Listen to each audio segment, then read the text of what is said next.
ចេញវិធីការភ្លាមមានអារម្មណ៍ថាចង់ញ៉ាំអីក្តៅក្តៅឥឡូវនេះយើងបានមកញ៉ាំនំបញ្ចុកស្រស់នៅផ្សារទួសកែឥឡូវយើង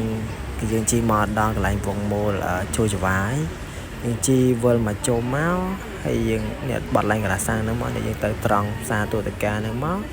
ទៅមុខតិចទៀតយើងនឹងឃើញកន្លែងលក់នំបញ្ចុកស្រស់ហ្នឹងហើយ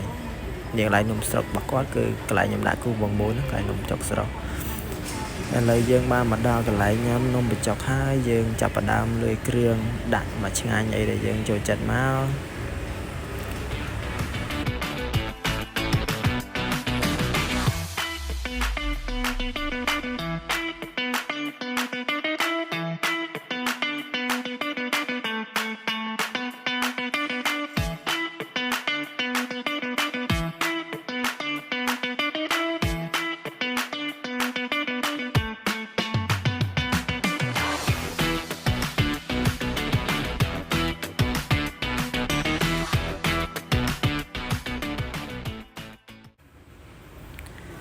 បាទផ្លេចវ៉យផ្លែតអស់លេងមកសល់តែចានឥឡូវនេះ